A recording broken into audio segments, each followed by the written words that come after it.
The no-name defense became sort of symbolic of a defense that, with not a lot of known players, became a terrific defense to be on. And after a while, we kind of loved it. Matter of fact, we took a photo of the entire defense where we all wore the Lone Ranger masks, and they said, "Who are these masked men?" The story that I remember is from Tom Landry commenting on the defense of the Dolphins. He said, "Well, they have a pretty good defense. I don't know any of the names of the people playing on their defense, but they play good defense." To this day, I live with the term no name, but I don't really like it. I always considered it a misnomer. This was a defense with a lot of big names and a lot of big players. The leader of the defense, without question, was Nick. Nick was the guy that took charge.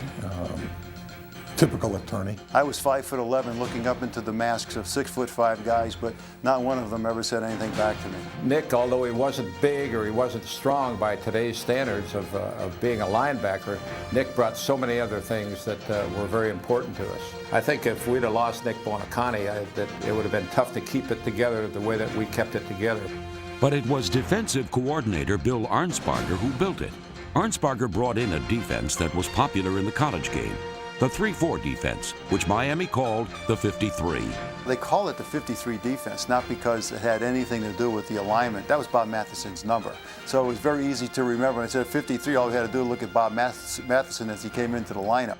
Bob had the ability to stand up and drop back and be a linebacker, and he had the ability to get down and rush the passer. That was the beginning of the 53 defense. We named it after Matheson. That was his number, but it was the three-man line, and we had a lot of success with it. The 3-4 created and was dependent upon a new position, nose tackle, and Miami had just the man to man it. It's very important to have a good nose tackle.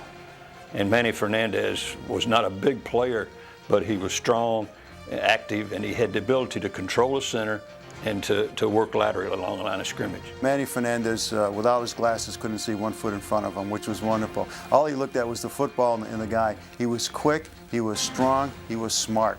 I mean, he never made mistakes. When the 53 was not in force, Bob Hines joined Fernandez at defensive tackle in the usual 4-3 alignment, while the defensive end positions were filled by Vern Dan Herter, number 83, and number 84, Bill Stanfill. Joining Bouniconti and Matheson at linebacker were number 59, Doug Swift, a refugee from the Canadian Football League, and number 57, Mike Colin, a 12th-round draft choice whose nickname was Captain Crunch. In the secondary, cornerbacks Tim Foley and Curtis Johnson joined Dick Anderson and Jake Scott, the finest safety tandem ever to play the game. Jake Scott, 140 IQ, smart, was able to dissect an offensive pass play before the play even started to develop. He was always in the right spot at the right time. Dick Anderson was a guy who took advantage of a defense more than anybody I've ever played against. When it came time we needed an interception or a fumble recovery, seemed like it was Dick Anderson that got in there and made it happen. It was a group of people, one time in the history of the game, were put together and performed beyond what anybody could ever have expected. No one ever expected a perfect season, yet with a win in Super Bowl VII, the Dolphins could do it, and more than wash away the bad taste left after a loss to the Cowboys in Super Bowl VI. You know, if we don't win that game and contribute to the win in that game, well, we really haven't accomplished anything. The undefeated season goes down the drain, and we lose the second Super Bowl, and so, you know, we haven't accomplished anything. In Super Bowl VIII, the Dolphins could accomplish what only Vince Lombardi's Packers had done. Back-to-back Super Bowl wins. The no-name defense made sure it happened. They were only allowed 37 plays in the entire game, which is a pretty good defensive effort for a bunch of no-names. The no-name defense has never been given any credit.